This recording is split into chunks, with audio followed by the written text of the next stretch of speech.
Good morning, good evening, good afternoon, wherever you are. What's going on? What is your reality?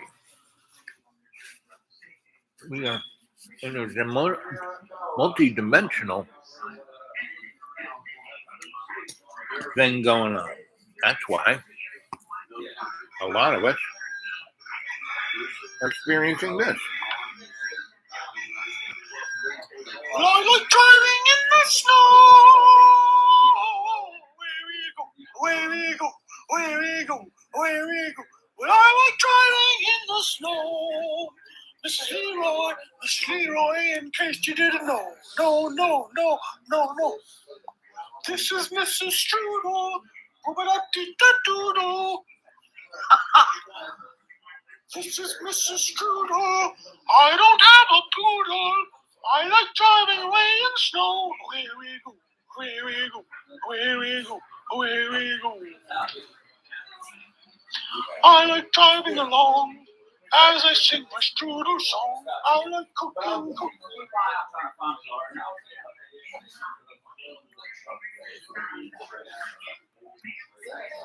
Well, that's John singing the Strudel song. Strudel song.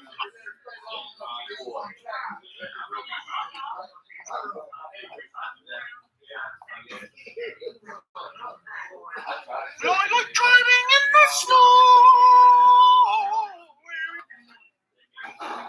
Well, I like driving in the snow.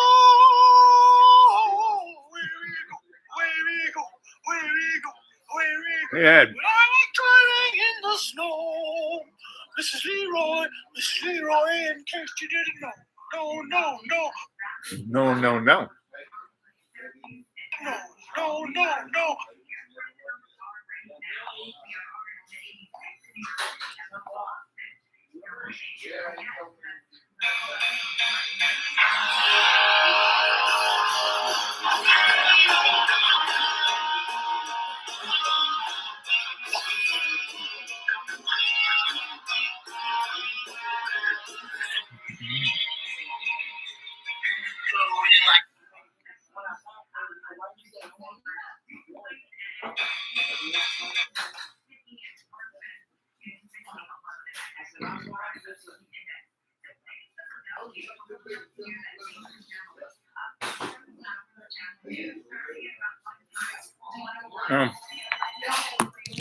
So,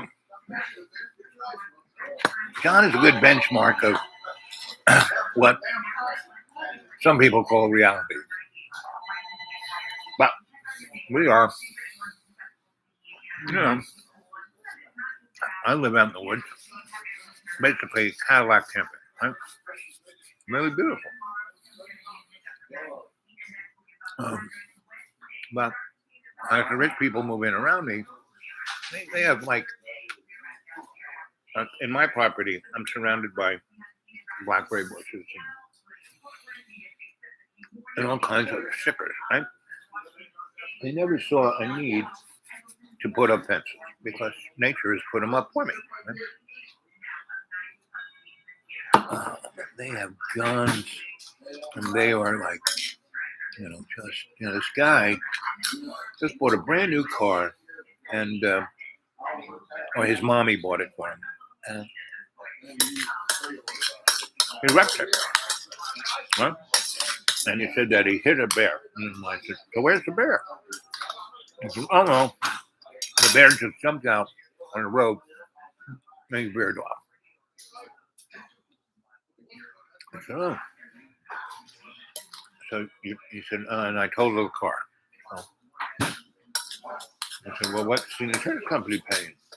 He says, oh, they're not going to pay anything. I said, why? He said, because I left the car there. And the police didn't run up on me for a few days later. And because I didn't fill out a police report at the time of the accident, insurance company. I said, so did they consider that, leaving the scene of a crime? I said, well, the car was so into the woods that was past the 200-foot thing of where they consider it, state property. It's like he parked his car there. And he didn't wreck anything, like he didn't go through a guardrail or anything like that. So he must have been doing pretty fast to get into the woods 200 feet.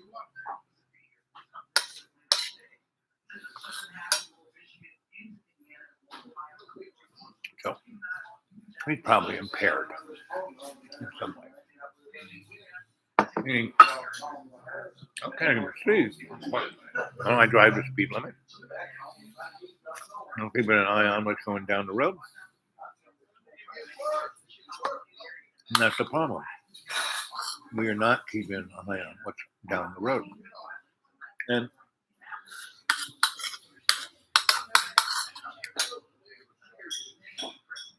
a good portion of us have an illusion of what our life is, right?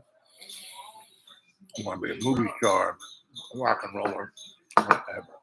Most people have to pay the bills, right?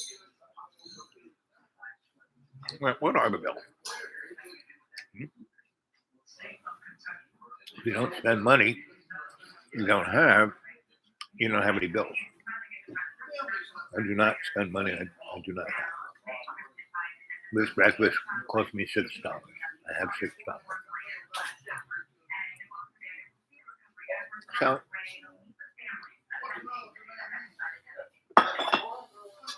that's where we're at in the world. And so most people, one of the reasons I purchased the Deep Green was its water source was unbelievably pristine. And I was out of the water table by 20 miles of any industrial or anything, right? So it's up to you to do what you want to do. I have another one of my photo books. And here's a very amazing picture. I don't know if you can see it. This was the Sunday. I got back into New York City from being in Australia for 3 and almost 4 years. And if you can see, that's a group of Aborigines doing a corroboree in front of the World Trade Center, right? So I got, deported from Australia, me and my wife, because we won the reason we were there as long as we were. We couldn't afford the airplane ride back. We experimented with becoming merchant mariners, and we did, and we took a boat that went to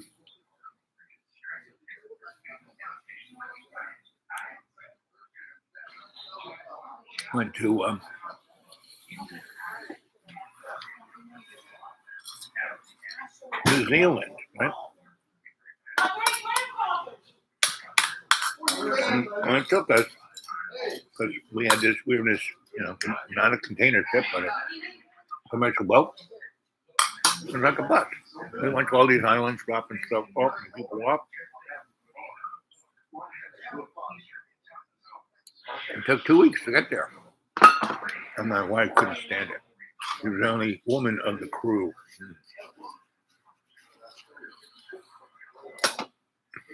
Okay.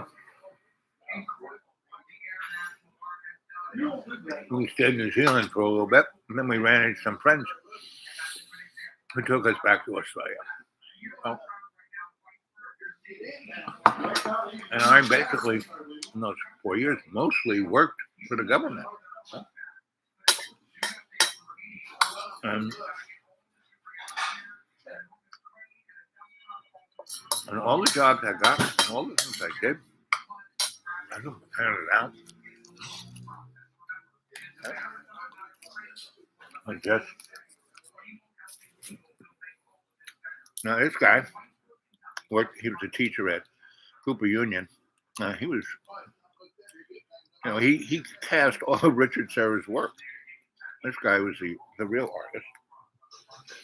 This guy, I come from a rich family. I got him a pretty big show at Mary Boone's, and so here's a good example of my artwork.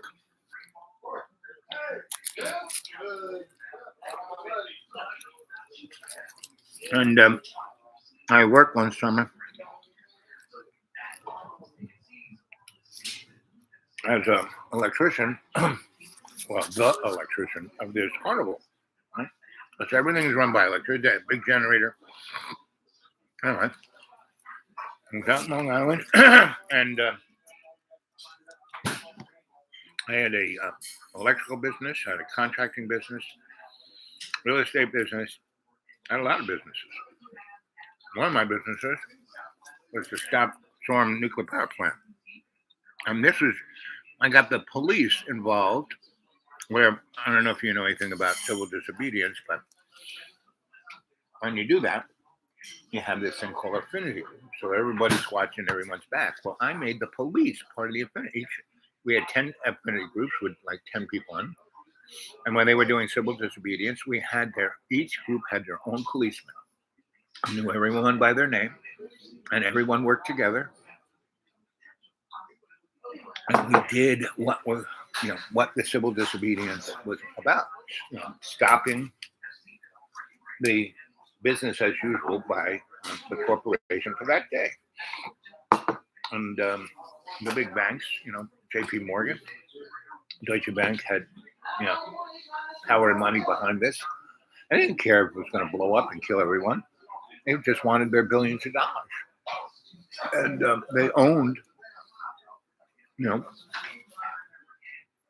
Poppy Bush. And you know why they call Poppy Bush?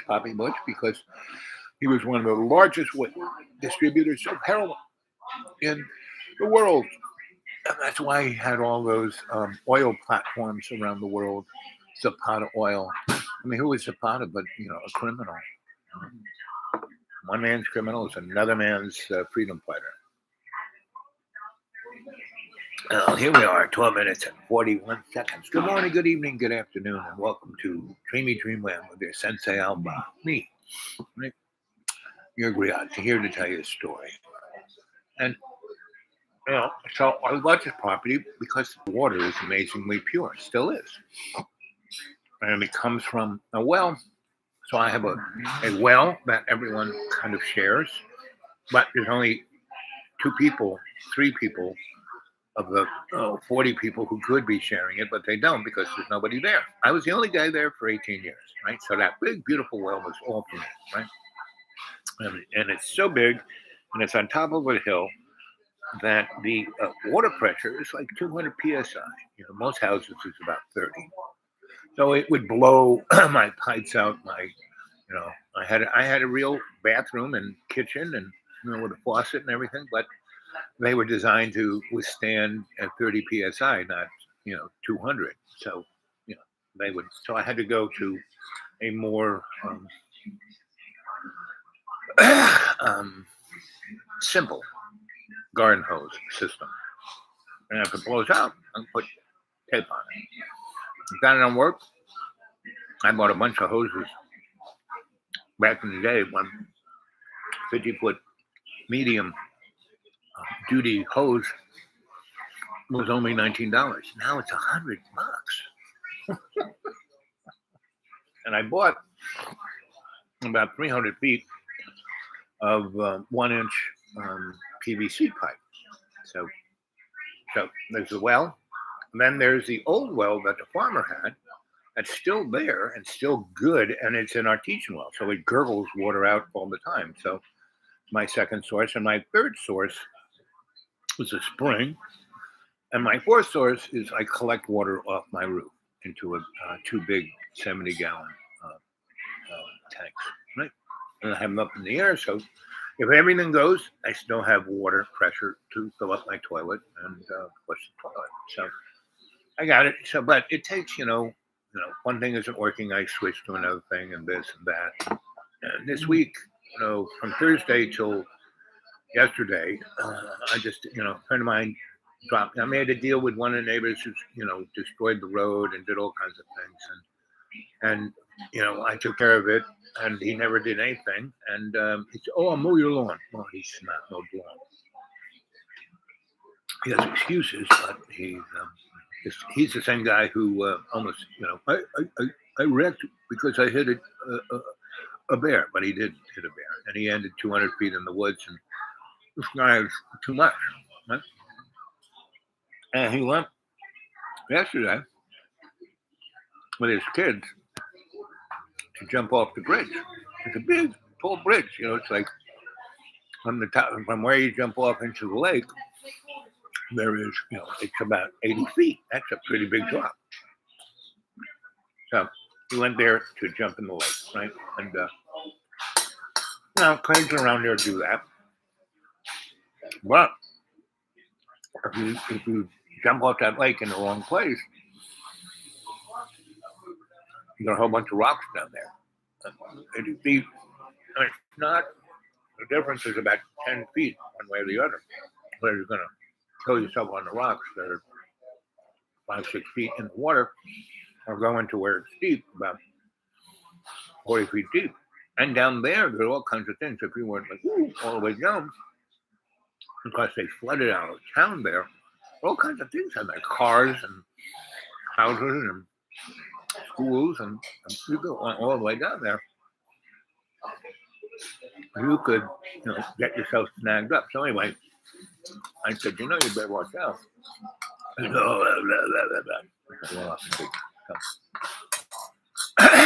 And his kids, they all dirt bike racers, and I said, "Come, it's your dream to grow up on motocross." I mean, if one of his kids said, "I just do this to keep my dad happy," and it's kind of fun. But that guy has broken his ankle, his foot, his ribs. I mean, he's not the best motocross guy.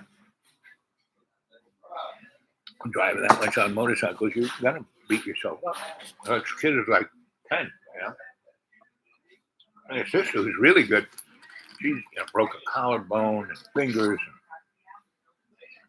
So really, okay. Now, when I grew up, pretty much, no one cared, not no one cared, but I was pretty much my grandma. I just had to do what she wanted me to do, and that was fine. I could go do whatever the heck I wanted. I had a crew of kids, when I was 6. When I was 4 or 5, 6, we were on the street. We're playing handball and stickball, and basketball. And some of these kids were good at 4, 5, and 6. I was a teeny weeny peanut. I did not start growing until I was about 12. And it was interesting because I was virtually invisible. And instead of freaking out about that, I thought that was a good time. So, this nun murdered me when I was in 1st grade. And then I spent 3 years in a sanctuary of Maryknoll priests and nuns, and they were all scholars. And so they put me back together. I was like, the $6 million man, because my larynx was crushed. My ear here was, I'm kind of deaf in that ear, and this eye is like totally wonky. And so I didn't talk for 2 years. And then because my mouth was wired and my head was like a crushed melon. But all of them said, well, this is true, this is wrong, this is happening, blah, blah, blah. But it gives you the opportunity, so I became a really good listener because I couldn't talk. And then when my mouth got unwired in my esophagus, I still couldn't talk. So I had to retrain my esophagus and vocal cords to do what they weren't designed to do. And that caused me to stutter. I would do that a lot. And seriously stutter. And the guy, the speech therapist, it's a great opportunity. But you're having to do this with your esophagus and your voice box in ways that no one else has to even think about that. You have to think about it. So you have to think about every word. Why you stutter isn't that problem. It is your mind is doing this loop of is this the right word? So you have to, before you say anything, be real clear in your head what you're going to say. So that made me a very clear orator because every word I say, I think, I line it up and make sure it goes along with it, so I think that way, right? And that's, I've been doing that now. I'm in my 70s. I was, murdered when I was in first grade, so maybe about 7, 8, maybe 9, 8, 9. And then I spent, 3 years in this sanctuary. It was definitely a sanctuary. It's a beautiful, rich person's estate in Garden City, Long Island. And like I said, there were about 20 priests and 20, maybe 30 more nuns. And they were all scholars. They're all brilliant. They were all the it person, right? And you go to the national laboratories and you go to NASA. It's quite interesting that a good deal of the people who work there, especially ones like who are really smart, are nuns and priests. They may be wearing civvies, but like the Marinos, they didn't wear the penguin suit or the collar. They wore civvies. And it was really great because we lived in this community and we ate together, we cooked food together, we grew the food, and we did everything. We didn't have servants. It was quite nice. And that's where I learned the joy of service. There's a real great thing of service, right? And, and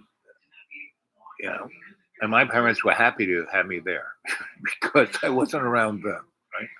Now, some people shouldn't have kids, right? Like most people shouldn't have kids, right? Because especially if they're only thinking about themselves. So, I've been trying to chew this mushroom now.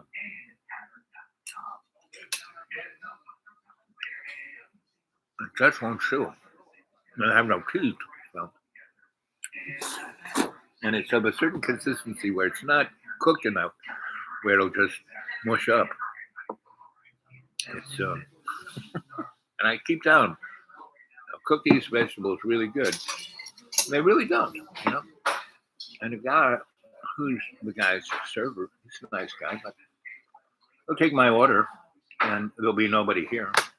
And for 20 minutes, I won't get my food. Then people come in. Everybody else gets their food before me. I've been here 20 minutes before any of them came here. And I have this thing called hypoglycemia.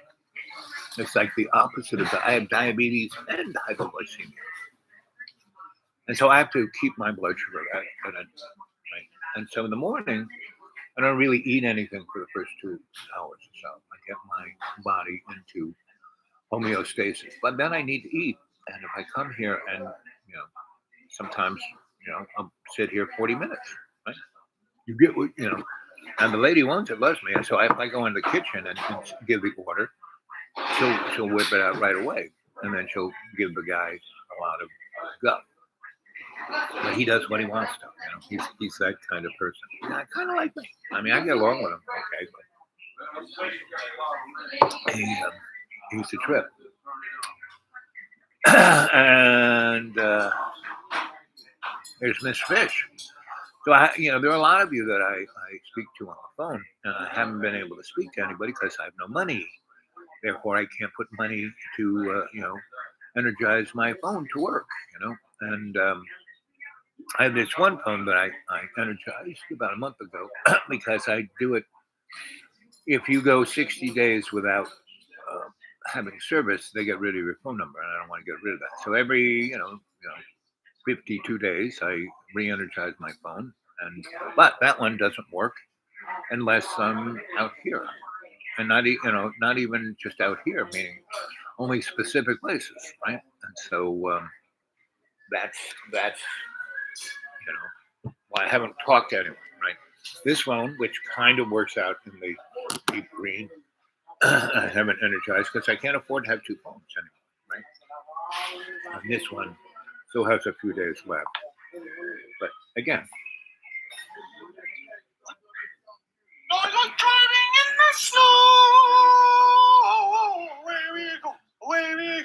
away we go, away we go. Well, I like driving in the snow. This is Leroy, in case you didn't know. No. This is Mrs. Strudel. Boobadee-da-doodle. This is Mrs. Strudel. I don't have a poodle. I like driving rain and snow. Away we go, away we go, away we go, away we Yeah, go. that's gonna go. I think it's brilliant myself. As I sing the story. You know, I think he's, just brilliant sometimes.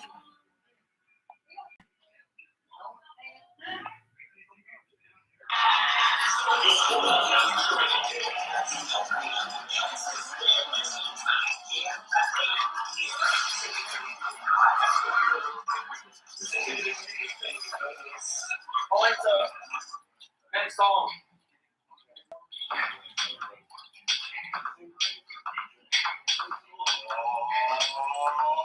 I can't sell my soul to the devil or some shit like that. I believe in God and Jesus. Going to LA is being kind and good. I never came across one person in Los Angeles the entire time I was there from 1997 to 2005. I never came across one person as mean as the people I've experienced here in Virginia and in fucking Texas. Mean, and I've never been anywhere near as mean as I was back in California. It happened to me at the end of 2014 in this fucking place. But I found God and Jesus here. I found God and Jesus here in this beautiful place in Roanoke. So I don't know.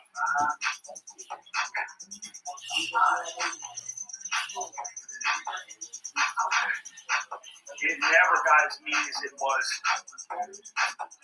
until later, about the end of 2014. And that was back in Roanoke. That's when I died. Wow, I want that treasure. So, I mean, John, I would say he represents maybe 40% of the population of the United States, and maybe 10% of the world's population, like he is all the time, right? Now, he actually represents 90% of the population, maybe 4% of the time, right? Because we all have moments like that. If you have God's unconditional love in your heart and Jesus, unforgiving, total forgiveness in your head, right? And so, I had my eyes operated on about a month ago, and first this one and then this one, and there's about a 2-week period between the two. And I have a bunch of friends here, and so I lined up 3 or 4 of them. If one couldn't do it, then the other. And so the first one, I got taken care of, and someone drove me, because it's hard to, if you're going to be blind, you can drive to the operating room, but you can't drive back home. And I'm 50 miles from where these doctors are. So, one of my neighbors wanted to charge me $60. Well, if you had an Uber, it'd be, and I've done a ton of things for him. Fix when his lights, when he took everything apart in his house and stuck, things so he could say, Alexa, blah, blah, blah, turn on this light. He totally couldn't, he blew it up, right? So I went in there, sussed it out, and put things back together. Yeah, it took me about an hour and a half, right? He had been screwing around with it for days. He electrocuted himself a couple of times, his wife, right? And so I did that, and I just smiled because, what? Well, he destroyed the road. I fixed that. What? He came and ripped open a chunk of my property, took down the trees and parked his equipment there. What?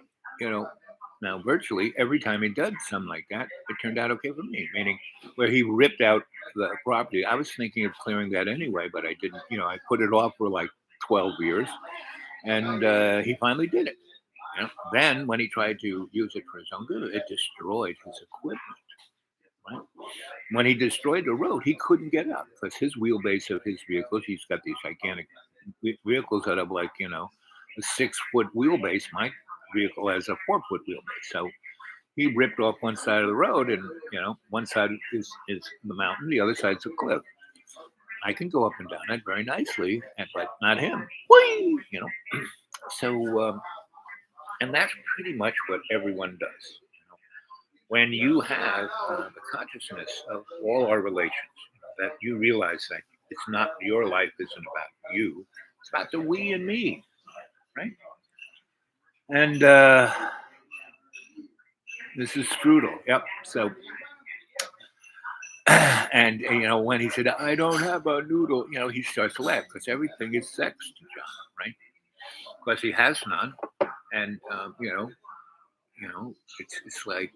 Everything needs to be balanced in our lives.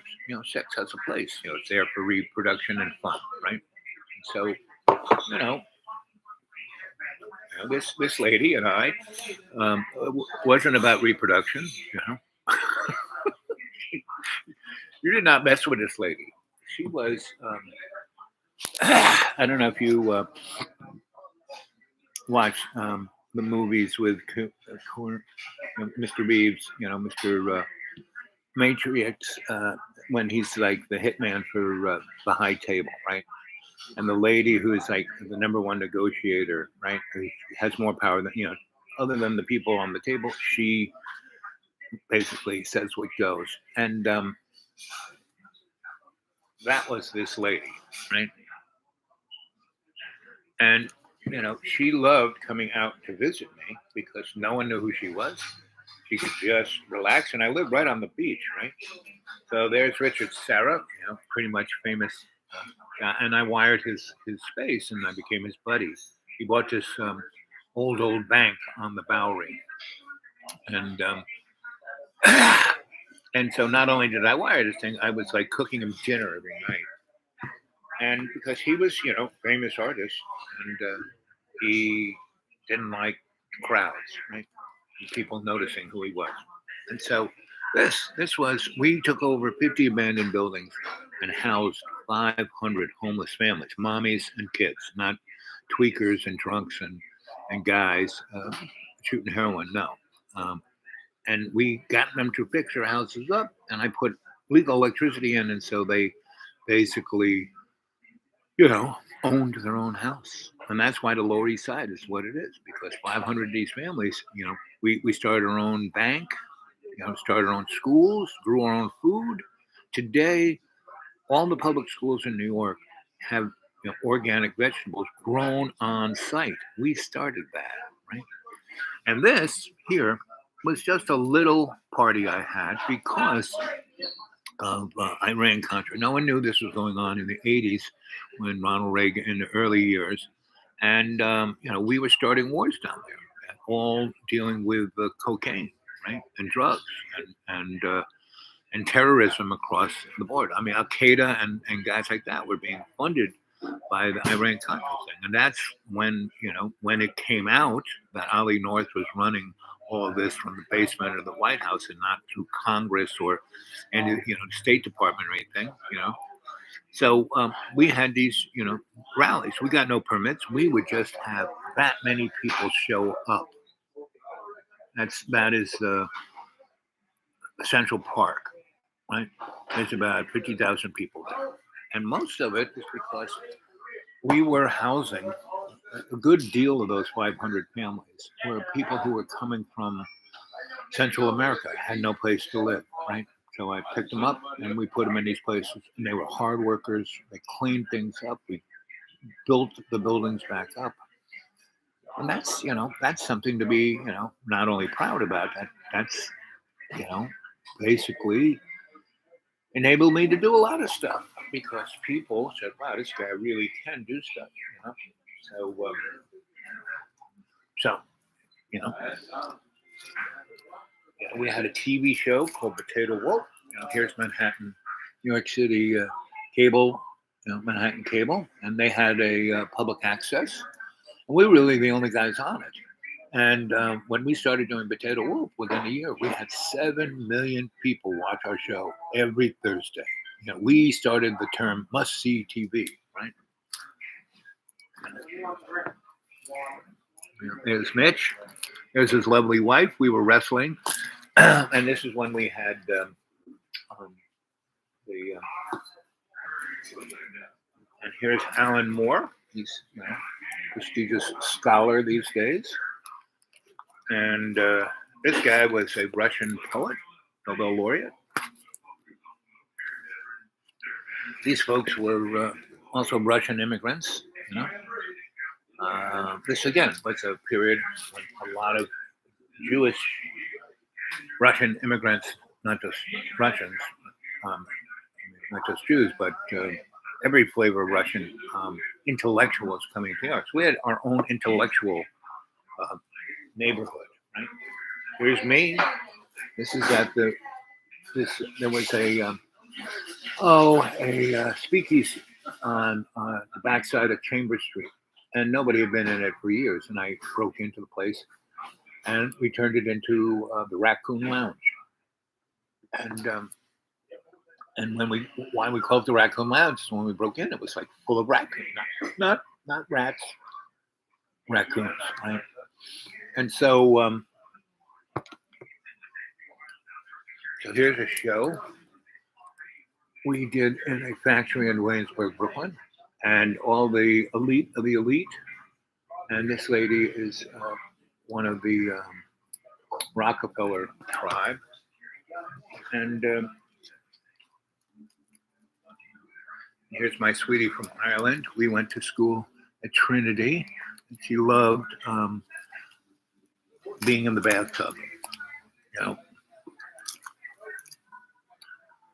And here's Mindy, another producer of Potato Wolf. She was brilliant and great, and we were sweeties. And after we had our sweetiedom, we still stayed best of friends. And every now and then, we would sweetie down.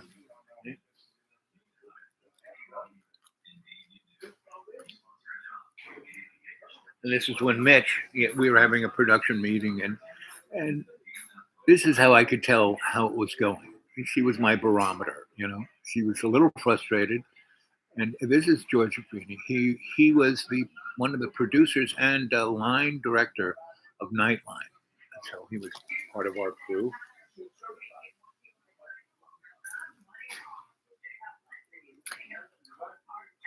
And here we are. We did,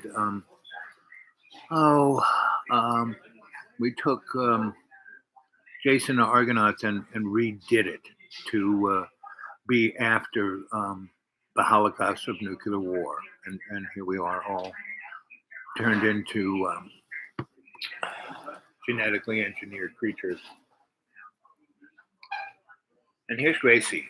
She was a brilliant comedian, stand-up comedian. And she was you name it, in the world. And so this was what I was going to make. I got a 100-acre farm that was right on the Great South Bay. I had my own beach, right? And they were burning up these old buildings. You know, some firebug was burning them up. So I got the State Historical Society to give me money to move them onto this property. So you can see the three. I had 8 of these houses, right? And we're putting them on real foundation and then rebuilding from the inside out. But this was like a pre-Civil War house. And the one back there is almost revolutionary. This is a little after the Civil War. So they really had historical stuff. So the New York State Historical Society gave me money gave me the buildings, move them to this site, and gave me money to fix them up. And it's like I was doing all this stuff at the same time, the art stuff, the anti-war stuff.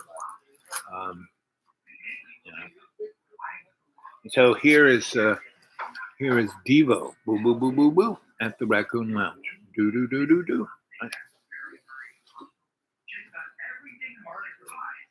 and we did art.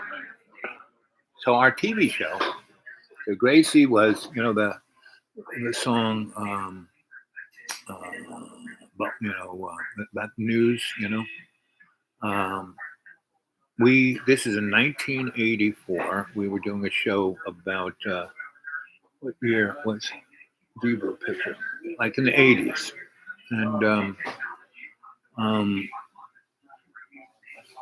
this is between 84 and 86. And so,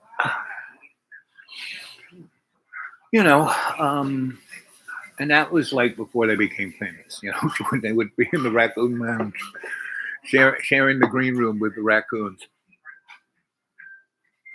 And so, look, this is what a life is about. Well, I had no money to do any of this, right? I was just juggling. And sometimes I would hit the lotto, not the lotto, but, like my real estate things and business things. Sometimes it worked out pretty good.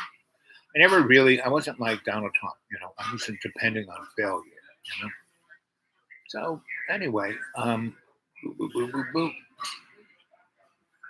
It's that whip. So, and I still do stuff like that, but on a smaller scale. Right? I go out and I talk to people and I help them. I'm going to go see a few people right now. But everyone is so in the dumps, and there's no reason. I got a roof over my head. I have something to eat, and I have a few pens. Like I was at the church. The first time I went to this church, it was like heaven. Everyone was so nice, and the music was great, and it was just really amazing, right? And then the second time, it was okay, but the guy rambled on a bit too much, and then and they have this like peanut gallery, and so it's right near the door, and it's a place I could go, and if I had to leave, I could leave without disruption. And so I came in today, and everyone parked. It has terrible parking because this church is on the side of a hill, and whoever laid it out was nuts. People just parked wherever they wanted to. Nothing, And so you could barely get in there. So I got myself in a spot, and some guy goes, "Hey, you can't park there. It was the only place you could park, right?" I said, and I'm like, "Well, it's for handicap." And I said, "Come here." And I have my handicap sticker. He goes, "Oh, okay. We don't look handicap." What? And he was one of the guys who wasn't in church. He didn't want to be in church. He was sitting up there smoking and chewing tobacco, and he brought the kids. That was just good enough as the church thing he was going to do. And so I hobbled up these stairs and went in and went to the peanut gallery, and it was full of people. And my seat that I normally have is this big. This woman was big as a house. Now, I have to say, she wasn't quite as big as I was when I was 460 pounds, but she was big mama. And all her kids were, taking up 1.5 seats. And her husband was this little teeny guy, and he looked like he'd been. Anyway, so they're in that front row, and then there are other people behind that. And so I had to go all the way at top of the peanut gallery. And there was this guy, and it was just him and me in these last 4 chairs. So I sat up there on the aisle. It was very nice because he got up and moved over, saying that I had a cane, and I hobbled up the steps. He was considerate, right? So out of the 20 or so people that were sitting up in the peanut gallery, only one guy was somewhat considerate. And so, they said the announcements and a few other things, and then they passed the plate. So pass the plate, it gets up to the peanut gallery, and no one at peanut gallery puts money. So the big fat lady goes, "No, we don't have any money." I said, "Excuse me, I do." And so to get it up to me, they had to pass it through all of those rows of people who didn't put any money in. And I went into my magic pocket, and I threw the coins I had. Right? So your metal plate, there's nothing on it. You really hear, everyone in the church heard my tinkling of coins, right? So you all know. And so, they go back and they make more announcements, and then they pass the plate again, right? Again, I went into my other pocket, right? And so, it came up to peanut gallery? And they said, no, we have no money. And that guy has no money anymore. And I said, no, excuse me, I do. I give whatever I can, whatever I have, to a good cause. And I drop it again. And everyone in the church kind of hears it and like, looks back there. How you like that bell ringing right in time with the story. And so everyone is like looking at me because, I'm wearing my go to church shirt. Right? I have my man bag, So, and I was wearing this hat with a little pom pom on it. And this is one of my father's hats. All his hats, he sewed little pom poms on. My dad sewed that on. Right. So, anyway, I'm sitting there, and I saw my doctor about 3 weeks ago, and he, so your blood pressure is high and your pulse high. You're taking your blood pressure? I said, no, because it makes me constipated. Well, take it. What do you want to die? So anyway, I went back to the regiment, and man, I was pretty good at it. The 2 pills, 1 in the morning, 1 at night, and I did that for about a week and a half. And man, turned my colon into concrete. So I said, fuck that. And I, took a stool softener and fennel and a few other herbs I put in my coffee and then didn't anything but drank a lot of water, right? And so anyway, it just happens that the magic of all of that came right when I was sitting up in the peanut gallery, right? And they had this thing where they take all the little kids and they put them up in front of the church, and then the little kid minister teaches them, right? And it's supposed to like drool up to the rest of the folk. And so, because that way she can talk, kitty talk, which the rest of the family can understand. And so she's going on about how, you may be able to steal this and no one's going to find it. And you may able not, do your chores and no one's going to realize it. God is always watching. He's always watching. He's going to get you. Right? And she's like going on like that. And all of a sudden, I had the loudest, stinkiest, greasy fart you could ever freaking imagine. I mean, it resounded, and it came out of my anus with such force, it went down my shorts leg and went under the chairs, and the green fumes of the stinky smell came out around the fat lady. And so everyone looked back because it like echoed through the church. And the green, yellowy fumes were coming up around the fat lady. And, she's just, she does that all the time anyway. So everyone's like, right. And her kids are like, it's like second nature. So they don't even care. And the poor husband is just puts his head down even lower.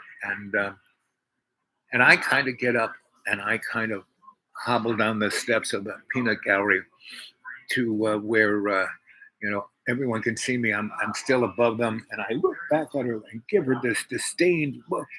And the bathroom is down. And I'm just trying to hold it in so I don't, fire hose the crap down my leg and leave a trail. And so I kind of hobble, and everyone watches me hobble into the doorway towards the bathroom. And I go, and boy, ooh-wee. I had to flush that toilet like 15 times. I'm glad I had good water pressure.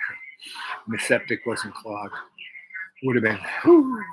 But I looked in every time I emptied myself into the bowl. I looked in there, and there was one, I swear, I saw a piece of birthday cake from my 6th birthday, right? So, I emptied myself out, just cleaned, I kind of, stressed, and I had been working in the garden and mowing the lawn and doing all kinds of things. So I was using muscles I hadn't used in a while, and along with this, so I kind of hobbled out of there, and there was a guy, like one of the security people, waiting to like escort me out, and that is the love of Jesus right there, that church. So first time I went, it was amazingly like a miracle. The second time was nice. This time was like, really? These people are what? Okay. Now they, in the collective must have had and amazing. And to get out, I had to drive up and out and through the forest because the way these people parked, there was no way of getting out of there. And I just got out of there, and I was like, really? And so, no matter where you are, this is what you find because humans are so stressed out because they don't need to be. I mean, I could, I have very little money for my Social Security, right? And right off the bat, I have to spend about 300 of it for insurance and this and that before I even get to spend anything on me, like food and gas for the car, right? Or anything that might crop up. And I usually have around $400 to spend on things of that, anything, right? Disposable income. So I have $400 disposable income every month, right? That's it. And winter gets, electric bill goes way up in wintertime.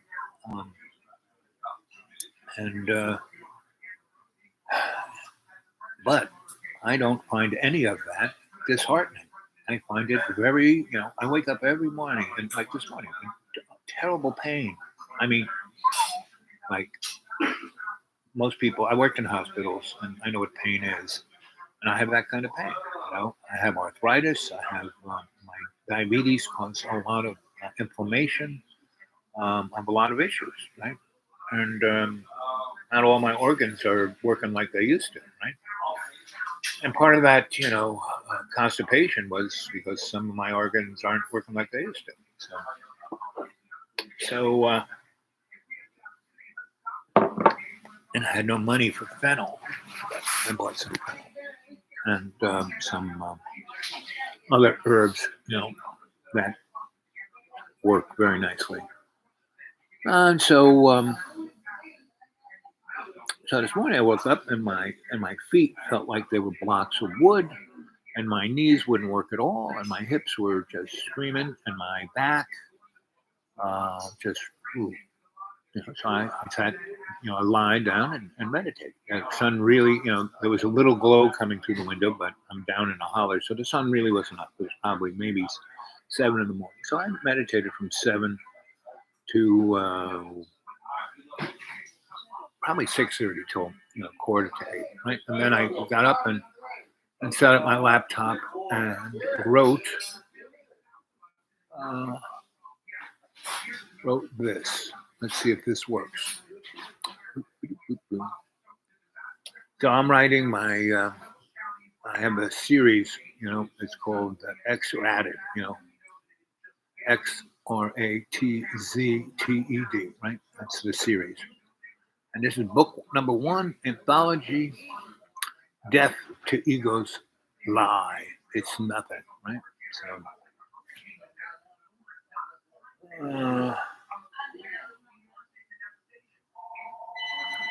So anybody wants to read any of these, get a hold of me at the dudewake42@gmail, and I will email you, right?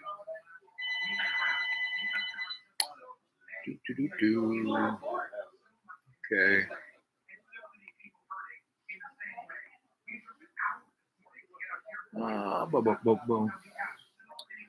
So this is what I wrote this morning. Monsters from the Id. The 3 A's equal Adam, Eve, and Enkidu regained conscious a few moments later, with our smell still with the we. But the weight was gone.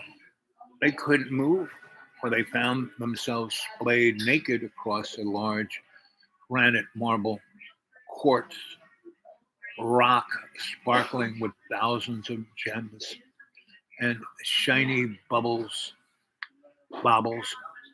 They could not observe this sight, for one, they could not see clearly. For some reason, their eyes' sight was out of perspective. Everything was indistinguishable. Secondly, they were being held in place to the rock by tiny silica, something between hair and moss. And John was going on about how he had to scrape that floor. Man, I let that moss grow. It was better than a rug, And it's everyone's own what they think of it.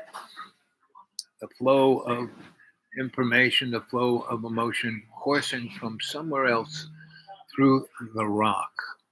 Enkidu's heroes are, all right, can you move? I can't seem to. I'm being held. You see, the heroes heard this is in their head, let's see. Anyway, so what else? So basically, what happened was they went through an event horizon of a black hole when they came on the other side of time, and that's what they experienced themselves as, you know. And so,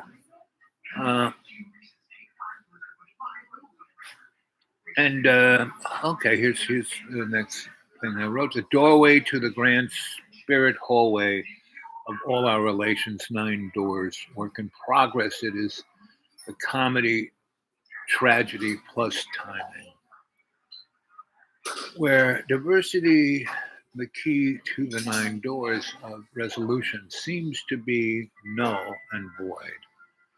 The resolution for the soul of our species must begin with the overview spirit. So there we were reborn, the 3 heroes, as one representing AOR, all our relations, work in progress, as the sanctifying innocent, like right now my back is killing me, one loving, living, lucky bastard, blossoming as the new photonic human infant, as God's reflection in love's light 24/7. Again, the first indigo being sold on nothing by the ego meat puppet world that was trying to birth. Camera turns human through false ferment of Antigone and Damara's doomsday, meaning the thing that was gobbling up humanity and this universe was this genetically engineered entity by the military-industrial complex, and it took Antigone, you know, the Greek character, and Dharma, and you know, Pandora's box. I turned them into Pandora's box, you know, 2 girls box, you know, and it was, you know, just eating up the universe, right?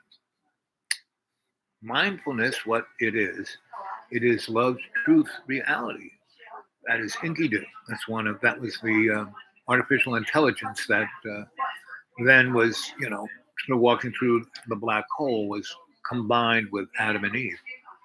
Mindfulness is where time and punishment never existed. See, going through that black hole. It is where all things are possible with simple conversation with Yazoo, with God. Right? Who is this Yazoo? Is it Bob? Was it Mamo, the mother of us all? Is it a person? Is it a place? Or is it a perspective? In actuality, it is all the above. It's not what you know, it's what you do with knowledge. That is what it is, the way of love's universal unconditional forgiveness. Let's see, chapter 8, love's forgiveness, the great truth. Yet all loss comes only from our own misunderstanding of the rule of the illusion, dominion of our will's ego over we meat puppets. For loss of any kind is impossible within the only true reality of base peace of love's innocent spirit of forgiveness, atonement that is God. Yet throughout the day, surrendered by our non-existent will's ego, we go to any lengths to precipitate this illusion of will's ego non-existence. See, I write better without speaking, because when I read, because I have dyslexia and ADD and all the rest, it gets in the way when I read it. But when you read it, it'll be much better, right? Let's see. By manifesting curriculum of loss of our power and glory,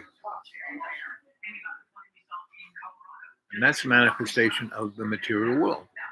The loss of our power and glory, of our connection to peace, of love's innocent spirit, of atonement, of forgiveness.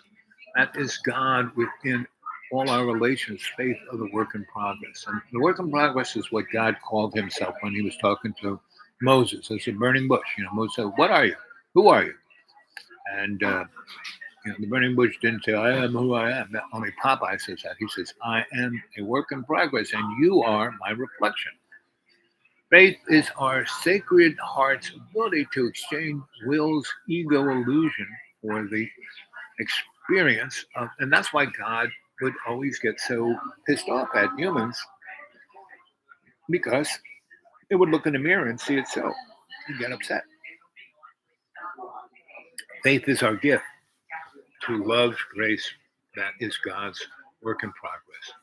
For always being there brings peace to our deluded world of will's ego.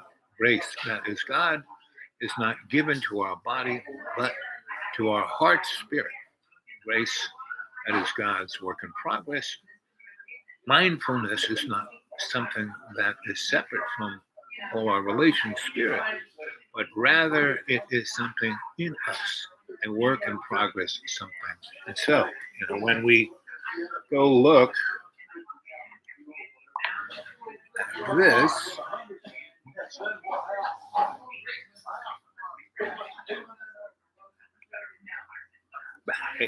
when we go look at this,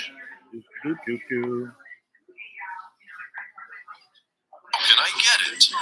Let me get some water. Guys, hello! Hey, what are you doing here? Okay, just get off! Where did he go?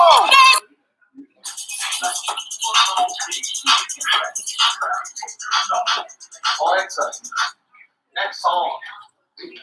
Dude, I was really kind the entire time. And then 2004 and 2005, I started being a little bit out in California. But then, and then after that, I settled down, had a family. And I wasn't expecting what happened at the end of 2014. That was the year of Roanoke that I was the meanest I'd ever fucking did. And he doesn't talk about the meanness that he was when he threw me out of the school 32 times in the middle of winter, and with me having no place to go. He never thought of that or anything above. And every time he did that, I would have an extraordinary fun experience, right? I went up into West Virginia and hooked up with a bunch of these feral wannabe. They weren't wannabes. They were what I call trustafarians. Mommy and daddy paid for everything, and they never had to work a day in their life. And then when they graduated college, expecting to get their dream job because they didn't do anything in the summertime except screw off, they, nobody wanted to hire them, right? They didn't go volunteer. They didn't go be an intern. They didn't do any of that stuff. And to get a job, you got to have to do that. Show the business world who and what you are. And,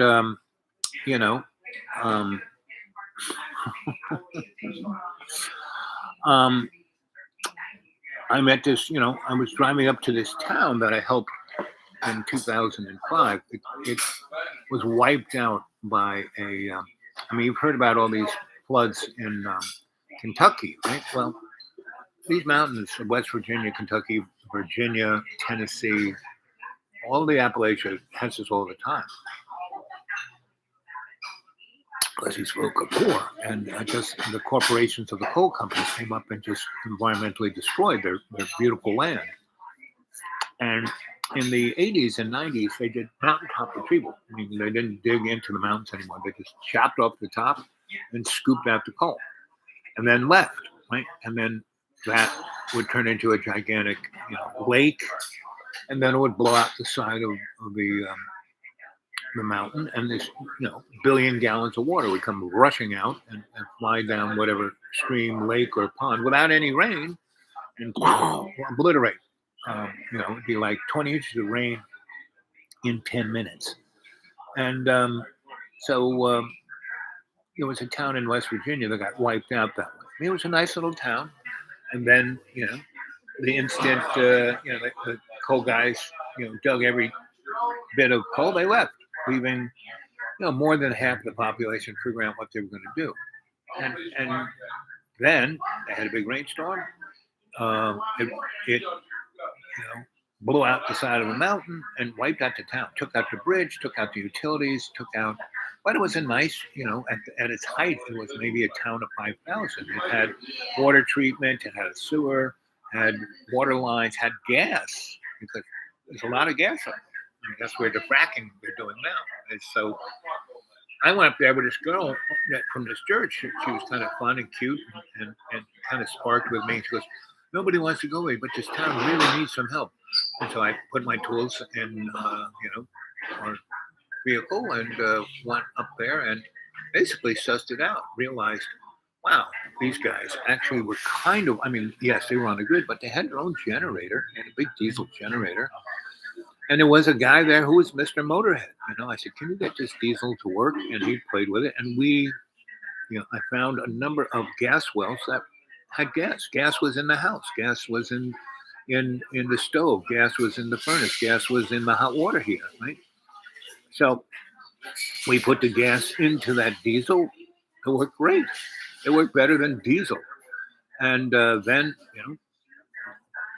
turned it on, the generator from the diesel, and put it into their electric service just for that little town, and everyone had electricity. And then we had gas and electricity for the water purification, and we got it so at least the water wouldn't kill you, and it was being pumped to everyone's house, and we fixed all the leaks. And within like 3 weeks, we got that town back online. Now you couldn't, the bridge had been wiped out. The state of West Virginia had basically taken that town off the map. So it was great. There's no taxpayers, no governmental entity. And these people ran their own little world up there. And so we stayed there that whole summer and into the fall and all the way through Thanksgiving. And they had grown their own food and had chickens and turkeys and pigs. And it was doing really good. And then I went back to whatever I was doing. And I went back up there a few years later, and the people who had something on the ball left, right? And so the people who were left weren't as on the ball as a guy who was Mr. Dieselhead, and the other guys who knew how to fix the water treatment. It was still all kind of running, but not as humdingy as it was when we first put it together. So I kind of spent another few weeks up there getting it into better shape, and then I left, and a sweetie that I went up there with, she was no longer around, so it was just me. And then I would go up in the next year or two on Thanksgiving, and it would just slowly de-evolve. And certain things, I know nothing about diesel, so that stopped, and so they had no electricity, but they still had gas, right? So somebody was smart enough to, have mantle lights. So some of the houses had, gas lanterns. And so, that was that. And then for a good 6-7 years, I didn't go back there. And because I was, working for the Desperate Warriors, I had other things I was doing. I was mostly in Florida by this time, and I would only leave Florida in June and come up to the Deep Green and to the school, right? And because I still had things going on in Roanoke, and so then I died, right, in 2014, and then it took me 7 years to crawl back up, and I sold the school to John end of 2015, 2016. And he moved up there around 2016. And the closing was at this date, September. And the move-in date wasn't until, October. But John had to sell his house, and so he couldn't move it. And I said, sure. So I didn't charge him any rent or anything, just sure. So he did. And so, for those 3 months, he realized that it was a lot easier to have me take care of him. And I knew, about the school and what needed to be fixed and how it should be fixed and da da da da. And John found this guy, who Mr. Mike, who was really good carpenter, really good at electrical. He pretty much fixed that whole house. Not John. John just went, and Daddy paid the bills. And so John has skill sets. I mean, the whole roof of the kitchen had caved in because the water heater upstairs kind of blew up one time, and I never fixed it. And because I knew that if I fixed it, black mold would occur. I just let it all dry out, and the sun hit it as much as possible. And one day I'd put John, And so me and the kid who lived down in that house, we did 89% of the sheetrock, right? And then John, there was this cold molding of George's kitchen cabinets. But John just looked at it and he drew it on a piece of sheetrock, cut it out, and it fit perfectly. I mean, I could have never done that, but it fit perfectly. We screwed it in, and then I taped and mudded virtually all the ceilings in that school, right? And the first mudding of any sheetrock is the first one, right? And the more you don't have lines, the more that it smoothly goes on. And I showed Alex, the kid from down below, how to mud, right? And so he picked it up quick as a wink, right? So I would do the first coat, the taping and a first coat, and get everything ship-shape, Bristol tight. And then,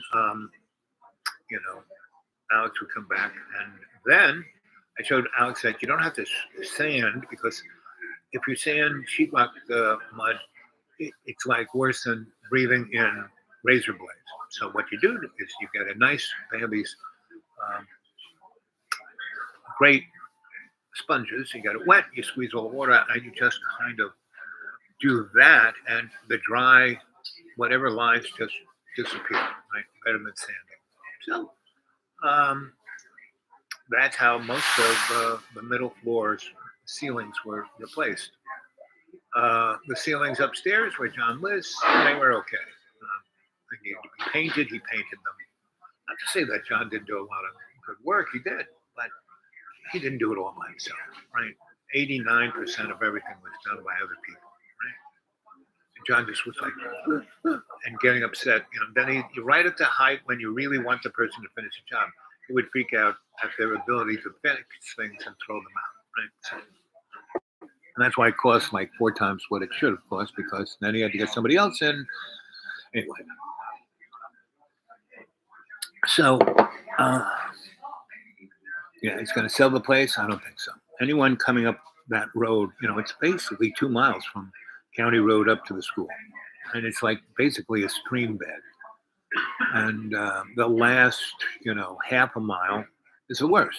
That's the part that is John's, and he doesn't do anything to it, right?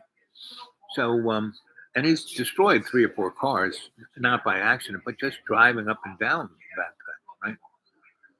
So when I had it, I was the president of the road, and I made sure that road was in pretty good shape, right? And I got people to cough up change who lived on that road. Now nobody does, and they, because of the lower, the last time we fixed it, we did a pretty good job. And the lower 75% is in pretty good shape. The top, quarter or 20% is a mess, where John is. So anyway, that's, the thing. I'm 1 hour, 14 minutes. Okay, there's 4 of you. So, hey, good morning, good evening, good afternoon. Don't believe a word I say. This is your life. You're the decider. I just tell you stories to give you insights, right, on what's going on, and you decide. And don't freak out, because this ain't the worst. It can be way worse than this. I've been around long enough. I mean, the 1970s were way worse than this. They are just wanting to manipulate us into a thing where we give up and allow ourselves to go deeper into the matrix than we already are. So, I love you all. You stay well. Fletch, haven't seen you in a long, Sandra. Yeah. Yes, Eddie, Fish, everybody, welcome home. Right? So if you want to send something to my PayPal, I sure could use it. And that's the dudeawake42 at Gmail. Anyone? How about some comments? There's 5 of you there. Let's see some more thumbs up. You should have more than 1 thumbs up. There's 5 of you. Come on. Let's see 6 thumbs up. Come on. You know. So anyway, let's see. Moved in with your woman. That's good. Thumbs up. Here's 2, 3. Come on. Let's see 6. Come on. So what else can I say? Let's see. Any other interesting pictures? I mean, so here's this guy who is a really well-known jazz trumpet, right? And he was an old guy, and you know, he was in this neighborhood that was burnt down. He was the last guy to move out. We went in there and like got him a life, right? And so we would do, art shows on the street. You know, have people, doing chalk drawings on the sidewalk, people doing poetry, people dancing, all at the same time. You know, all. You know. So this girl with the heart on her butt was a poet, and she would give a poem and then hug people, right? And he would be playing along with her. He was an amazing trumpeter. You know, he was unfreaking believable. And he had a big chunk of change in the bank, but he didn't move out of his rent control apartment or do anything. Said, if you have money, you should go do. And we came into his neighborhood and revitalized it. And he gave us, he basically, we didn't 10 grand to really become the credit union we wanted to be. ID'd by the Fed and all of that. And so he just dropped it. He took all his money, put it in our credit union. Every nickel, right? Which was a lot more than just 10 grand. And he never really, and we grew vegetables and he worked in the garden. He took care of kids. We taught him how to play music. I mean, that is a community, And we didn't have any fear base. I mean, we didn't have to have God say, God's watching you. You better do what I tell you, or else you're going to heaven. You're going to hell. Oh my God, it's terrible. No. We were living in a place that looked like it was bombed out by the U.S. Air Force, 60 blocks in any direction. Every building was burnt or somewhat burnt, or totally destroyed, The No Fear Cafe, the first one, let's see if I have a picture of it.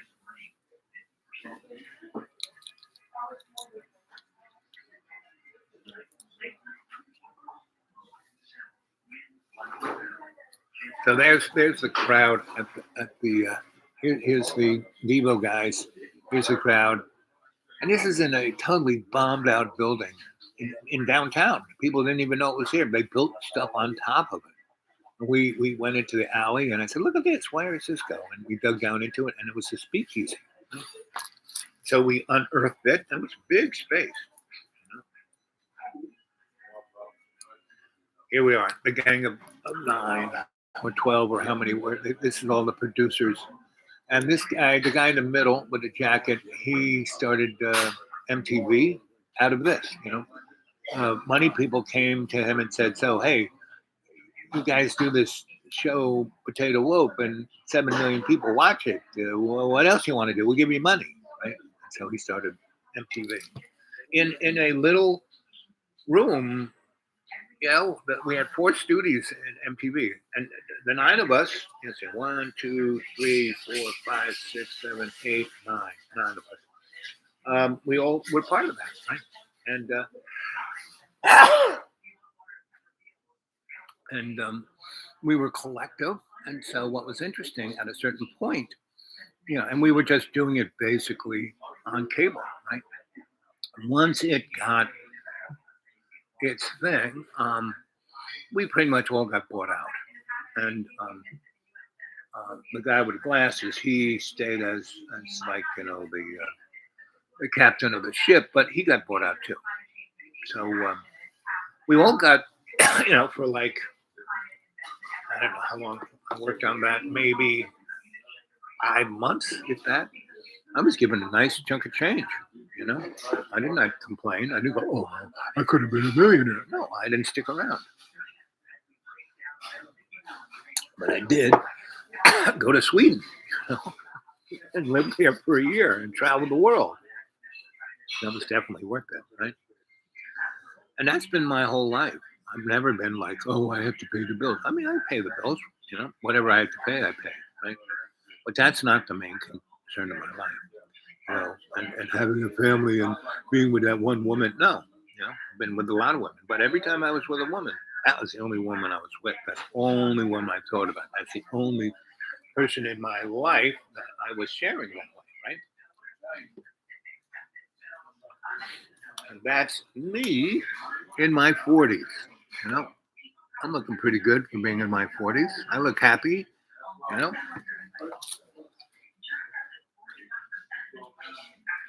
And this is me in my late 30s when I had my contracting business. I was all cleaned up. I had my real estate business. I and all that. And here's this guy. I got him this show, right? And he was somewhat successful, but he couldn't hold his act together. Right? He drank too much, and that's kind of what happened to a lot. And then, when I was running my real estate business, running the anti-nuclear thing, I also was working in the carnival, which was just a hoot. And how I learned how to read palms was I got to live with the gypsy woman, who was another crone. She was really Irish, not really gypsy. They called her the gypsy woman, but here she is. Right? She's this girl right here.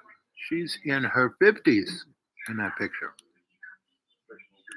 And she would eat men alive. But she put up with me for a good 3 months, and why not? So here's the poetess, with the heart on her butt, and she's doing poetry in Chinese and then English and then Spanish. This was just a crowd that we enamored on off of Bank Street and 6th Avenue. So, you can have a life that's worth living. You don't have to be an A-lister or be really rich. And what motivates you to being good or bad is what's in your heart. If love's co-creation, if God's love is in your unconditional love is in your heart, you can't be a bad person. If Jesus' unconditional forgiveness is in your mind, you can't be a bad person, because no matter what some bozo says to you, you just kind of go, I feel sorry for them.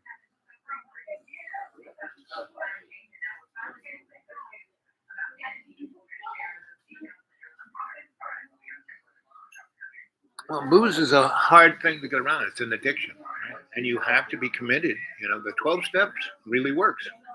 But a lot of people diss it and, have reasons why they don't want to do it, blah, blah, blah, blah. No. My mom had amazing willpower. And she was a functioning alcoholic, right? She always had a drink in her hand. She never was drunk. She never was, she didn't drink. If she was going to take the car out, when she had her little windows of just taking it easy, smoking a cigarette and having a cocktail, that's what she did. But when I was, 11, and my brother was probably 15, he was starting to hit the bottle, my mom's bottle. And she realized that he was doing that. So she stopped drinking like that, got rid of all the alcohol in the house, period. Zip, got rid of it. He didn't drink for 10 years until he was gone. And same thing with smoking. My other brother started smoking her cigarettes, and she stopped like that. Two things that are very difficult to stop, very addictive. She stopped. Well, there aren't many people like my mother who could do that. But you really do have to have a very specific, focused kind of life, right? And what time is it? 12:25. We'll make one phone call. See, our friend is. There he is.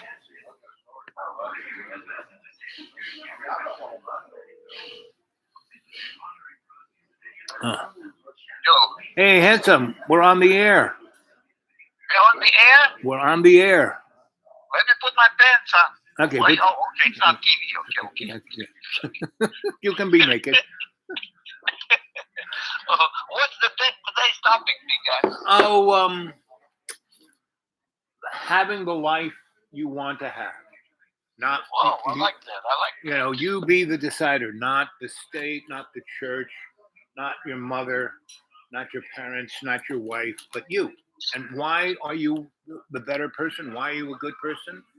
You and I could be the worst people on earth, but we're not. So it's a matter of choice. Right? It's a matter of choice. I like it. So we got choice, right? Right. We got choice. And we pretty much, you kind of have to do it moment to moment, because if you kind of just glide into what's going on, you end up being the worst person you could be. But if you're conscious, about what you're doing, you have the choice. But you got to be conscious. Yeah. Well, I'm getting better because yesterday I went to, no, not yesterday, 2 days ago I went to Panda Express. It's a Chinese restaurant. Mm-hmm. So my fortune cookie says, you are not as big as asshole as yesterday. So I'm getting better.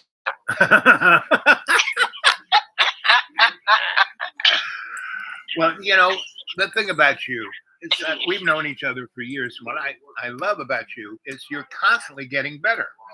Doesn't mean you're perfect, but you're constantly getting better. It doesn't mean that you don't fall back, but you get up and you are doing better. So anyhow, just a few days ago, I was on the beach and I have this lady friend. She's Right. really, really pretty. And I didn't know the fact that she all of a sudden, because I was making a few stupid jokes, women jokes and guy jokes and all kinds of stuff, you know me. So she said, listen, I have to tell you something. I said, what? She says, I'm queer. I didn't know that. She's a really pretty woman. So I asked her, what's the difference between queer and a lesbian? And she went on and on, blah, blah. So anyhow, we were on the beach so this guy calls. He said, sir, I heard you are interested in gold and silver. And I don't know who the freaking guy is. He says, I heard you're interested in gold and silver. No, man, I said, I just want some women and some cocaine. I said, excuse me. I said, I want to say, I want to send something. I said, but I can't say that. I'm a nice guy. So I said, I just want some women and some cocaine. And the guy was listening. And the guy was joking. And he says, he's talking from the bottom of his heart. He says, I want to thank you because I had a really wicked hard day. I said, baby, just call me. And I need to make a little commercial right here. For those who don't have my email, it's the dudeawake42@gmail. Dudeawake42@gmail. Want to send something to my PayPal? They'll ask you the dudeawake42@gmail. That's my email. Anybody wants to email me, the dudeawake42@gmail. Okay? I have to write it down myself. I haven't sent you anything for a long time. Right. The dude awake 42. Yep. The dudeawake42@gmail. The dudeawake42@gmail. Okay, all right. Hey, I told you my YouTube channel was denied monetization. Well, you know, that's a good thing, because otherwise they would tell you what to do. That's my problem, man. I think I would sell myself to them. I'm always against that. I'm like a defender guy. When it comes to money, I think I would sell my ass to them. I don't know. It's pretty much chump change. You know, it's maybe at best a couple $100 a month. Well, look, I did some research. I think my eyes got bigger, man. My eyes are big because, and I think you're right, because I did some research and I asked how much money can I make on a million view video? And I was in a number between 2,000 and 3,000. I think that's not even close to that. Well, you have to have, I mean, John Boy had this stupid thing about he dressed up as Ronald McDonald and about 2 million people watched it, and he made $1,500. Well, that's okay. That's okay. Oh, come on! I mean, 3 people watch my shows. It's not worth me trying to monetize my shows. I think I'm going to have a new channel, and I'm going to be real nice until I get approval for monetization. Then I'll put everything there. Because the excuse was that my channel was borderline borderline pornography, because there is some stuff there that's Well, tricky. you are borderline pornographic. I mean, that's like your life's, the reason to live. That's where you're at. It's something I embrace about you. Is that I can't believe how screwed up people are about sex, right? My God. And you're not screwed up. You're not screwed up at all. So that's I think you're one of the healthier guys I know. But anyhow, so they said it's pornography, and the other one is they say I stole some material from what I think. I never take it. I have too much of stuff on my own, so I'm slowly. Maybe I have a complaint. Right. Well, they bottom line, they don't want you. Yeah, that's what it is. That's what it is. I mean, you're too cute for them. Yeah, man, I'll see. So anyhow, do you know the reason now why I'm going to Africa, to South Africa, to Eswatini? Why? Because there's this festival. It's called Reed Dance. That's where you have 100,000 virgins, really young girls. They go dancing in front of the queen. Ah. So this is going to be interesting, man. So what, are you going to dress up like the queen? No, I'll just be like drag queen, baby. No, I just want to record that. I ain't got to freaking dance like a drag queen. Yep. So I want to see this thing, man. Well, just make the video. Get your camera working, and or buy a new one, or buy an old one, whatever. But But I gotta go. I just wanted to touch base with you and get you live. So I'll call you later. Okay, man. All right. Okay. Okay. Love you, buddy.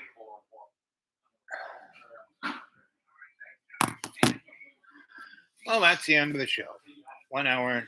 When it hits 1 hour, 33 minutes and 33 seconds, which will be any minute, any second, I'm going to sign off. So I hope you liked the show today. Well, it gave me something to think about and to work through. And Fletch, about your girlfriend and booze, just give her love. Right? Just give her understanding. And just continually get rid of the booze bottles out of the house. No booze in the house, period. And that's, baby steps, every day, every minute that she's sober, just, be as supporting as you can be, right? And that's all it takes is support, right? And anybody wants to get a hold of me, the dudewake42 at Gmail, dudewake42 at Gmail, right? Throw something on the old PayPal. And, yeah. And love is the healer of all problems, right? Understanding, forgiveness, right? That's what it is. And talk to her about this. I mean, the reason why she drinks is, why anyone drinks, is that there is a hole there that they're trying to fill up with that thing. I mean, why did I get to be almost 600 pounds? I was trying to fill something up. I had to die and, go talk to my masters on the other side to get, And so, okay, I'll go back. Okay. However many, like 5 years, 10 years, 20 years, however, I'm not going to be around. So it's 2014, right? So it's coming up on 10 years soon. Next year will be 2023. So 24 will be 10 years, right? So anyway, every night when I go to bed, I see my mortality, and I've done so much and so many different things and been with so many people and made so many people happy and learned so much about myself and the world around me And hey, I'm good. I'm just here now to serve love co-creation. That's it. And so I'm taken care of. Whatever I need, it's what I don't have to worry about. So that's the storyline. I just wanted to touch base with you guys, and so I did. And I really don't have any money to go driving around finding places to go online. When I am at a place, I go out of my way and get online. Right? Otherwise, not so much. Right? And so, like my neighbor, who I helped out a great deal. He's got video cameras all over the woods, and it's hooked up to his phone, so it's all Wi-Fi. So the Wi-Fi comes down into my man cave, right?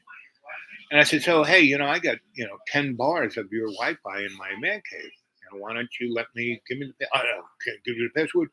You use it all the time, and then it would cost me money. I said, no, just use a little bit.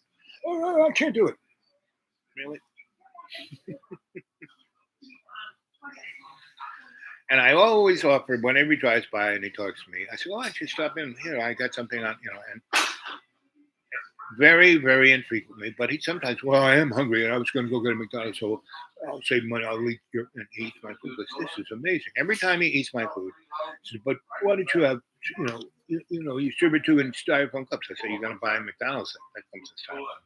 But this cup someone used already. Me. So.